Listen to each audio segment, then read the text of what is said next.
Hi. Hello family members and welcome back to my channel. It's me Agukat once again. And first of all, don't forget to subscribe my channel. And like, comment, share and please don't skip my video. I want to watch till the end.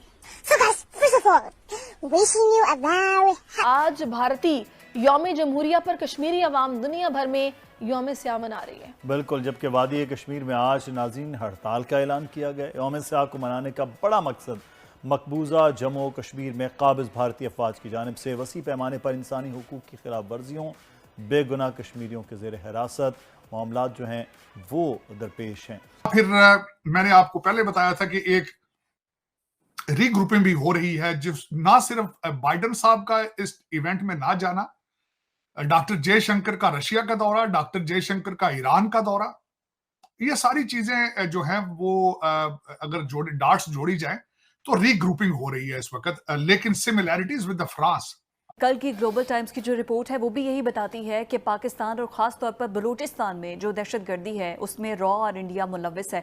और आज secretary खारजा की जानिब से जब एक press briefing दी गई है, detail press briefing में बताया ये गया है कि जो 2 मासूम पाकिस्तानी शहरी थे उनकी टारगेट किलिंग की गई है और उसके सबूत भी हमारे पास मौजूद हैं कि उसके पीछे इंडिया रॉ मुलव्वस है। हम बैगर्स में अपने आप को खुद ही शुमार करते हैं, इंडिया बैगर्स में नहीं आता। इंडिया के 75 वो जब इंडिपेंडेंस डे पे उन्होंने इलेक्ट्रॉनिक कार ईजाद की थी और हमने एक ट्रेन चला दी थी पाकिस्तान से खैबर तक। ये हमारी ये ट्रेन है। आप खुद ये चीज़ का मुआयजा करें कि हमारी वो इन्वेंशन और उनकी इन्वेंशन कहाँ तक जा रही है। रिलेशनशिप फ्रांस के साथ भारत के आज के नहीं है, 60 से उन्होंने मिराज तैयारे दिए थे 60s में। उसके बाद 1982 में अमेरिका ने उनको एटॉमिक फ्लूइड नहीं दिया था एटॉमिक पावर के लिए, तो फ्रांस स्टेप्ड इन। उनके साथ रिलेशनशिप है, अभी भी उनके राफेल तैयारे भी हैं, स्कॉर्पियन भी ले रहे हैं। उसके बाद वो they are moving, free trade शुरू करने लगे हैं आगे। भारत की 7.8% 7.7% ग्रोथ जो है वो बिल्कुल अमेरिका, बल्कि अमेरिका नहीं पूरी दुनिया को पसंद नहीं है। किसको पसंद होती है? जैसे मैंने आपको पहले बताया कि इंडिया चूंकि हर सेक्टर में आगे निकल रहा है बहुत ज़्यादा पाकिस्तान से, उसकी कोशिश भी यही है कि पाकिस्तान को पीछे किया जाए। उसके हर मुल्क के साथ वो अपने रिलेशन अच्छे बना रहा है। हम लोग बेगर्स हैं, हम लोग भिखारी कभी नहीं पूछेंगे, मैं पूछूंगा कभी भी नहीं पूछेंगे। आप कभी भी किसी भिखारी के साथ ताल्लुक नहीं बना सकते और ऐसे ही दुनिया कभी भी किसी भिखारी मुल्क के साथ ताल्लुक नहीं बना सकती। जब आप किसी के साथ जाकर मीटिंग के लिए जाएंगे तो उसके पास जाके हाथ ही फैलाएंगे तो आपको कोई भी जो है बॉदर नहीं करेगा। इंडिया के अगर आप देखेंगे उनके खजाने के अंदर $360 बिलियन पड़ा हुआ है। हमारे पास कितना पड़ा हुआ है? $6 बिलियन भी नहीं है। तो नरेंद्र मोदी जब आए थे उस वक्त उनके पास आई थिंक सो दैट के उनके पास $70 बिलियन भी नहीं था। तो उन्होंने अपनी इकोनॉमी को 5 to 6 टाइम जो अप किया है। हम अभी तक साल हो गया सलाब से नहीं निकले और उनके इस तरह के कितने हुए हैं, मिसहैप्स वगैरह हुए हैं, उन्हें कोई उनकी इकोनॉमी दोबारा स्टैंड हो गई।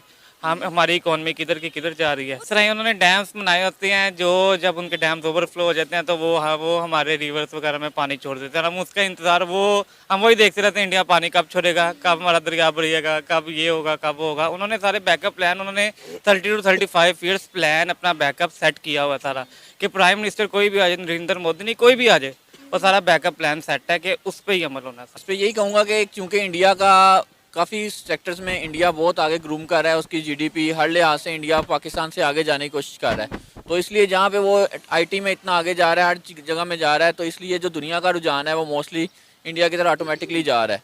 क्योंकि ज़ाहिर बात है जहाँ पे उनको बेनिफिट्स होंगे उस तरफ उनका रुझान ज़्यादा होगा एज़ कम्पेयर टू पाकिस्तान, क्योंकि पाकिस्तान ऑलरेडी IMF का बहुत ज़्यादा उस पर वो है। तो इस वजह से पाकिस्तान काफ़ी पीछे जा रहा है। तो इस वजह से जो इंडिया का पे जो है बाकी जो कंट्रीज़ हैं उनका रुझान काफ़ी ज़्यादा है। और कई तो ऐसे लोग होते हैं वो कहते हैं, दुआ मांगते हैं, कहते हैं ऊपर वाला यार मुझे दे ना दे, साथ वालों का लाजमी ले ले। फ्रांस का जो दौरा था, अगर आप ये समझते हैं कि उसको खराबी, तो वो उसको खराबी कोई नहीं होने वाली। वो 6 एटॉमिक रिएक्टर वहां लगाने के चक्कर में है, वो पीछे से मूड बना कर आए हैं। और जिस तरीके से उनका एक रोड शो और एक सक्सेसफुल दौरा जा रहा है जयपुर का, मेरा मकसद उनका, तो मैं बल्कि एक चीज लाजमी बताना चाहूंगा कि जिससे मैं बहुत इम्प्रेस हूँ, मैं कि मोदी जी जब उनको लेके गए हवा महल के पास, वो जो हैंडीक्राफ्ट्स की चीजें थी वहां से उन्होंने राम मंदिर का जो स्टैचू लेके दिया, वो मॉडल लेके दिया। तो जब यूपीआई पे करने की बात आई तो उन्होंने कहा भी हमारे वो यूपीआई को आप जोड़ें फ्रांस की जो लीरा पे है उनके साथ। तो ये लीडरशिप होती है मेरे ख्याल में। देखिए, हर चीज के अंदर अपना नेशनल इंटरेस्ट देखा जाए, हर चीज के अंदर नेशनल इंटरेस्ट देखा जाए, और फिर किस खूबसूरती के साथ वो हर शहर हर स्टेट का हिस्सा कर रहे हैं। वो किस तरीके से ट्रंप साहब को अहमदाबाद लेकर गए थे, वो अन्नहान साहब जो यूए वाले उनको गुजरात लेकर गए थे, जापान वाले भाईजान थे उनको बनारस लेकर गए। तो सिर्फ एक शहर को प्रमोट नहीं कर रहे, पूरे भारत को प्रमोट कर रहे। डॉक्टर जयशंकर साहब की किताब के बारे में कल मैं किसी से डिस्कस कर रहा था, उसमें जिस तरीके से उन्होंने अपने रिलीजियस एग्जांपल्स दिए, जिस तरह उसमें से भी नेशनलिज्म झलक रहा है उनकी किताब से भी।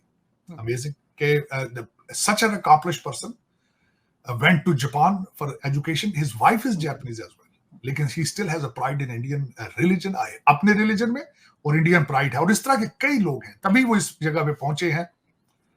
Amazing story. और उसमें कई they are very national, he has a tons of people, those are very committed nationalists, वरना इसके बगैर वो इस जगह पे पहुंच ना पाते। देखा जाए तो भारत और अमेरिका के अंदर 191 बिलियन 191.8 बिलियन डॉलर का ट्रेड है, जो कि एक बहुत बड़ा ट्रेड है। चाइना के साथ उनका 135 बिलियन का ट्रेड है, अमेरिका के साथ 191 बिलियन डॉलर। अब वो चांस किस चीज पे ले रहे हैं जो सबसे ज्यादा उनको यूनिक बनाता है? एक तो भारत की अपनी geographic location towards next to China और ताइवान के साथ, दूसरा उनकी इकोनॉमी की ग्रोथ उनको लेवरेज देती है, तीसरी सबसे ज्यादा स्ट्रॉन्ग जो उनको लेवरेज देती है वो अमेरिका के अंदर भारतीय डायस्पोरा है।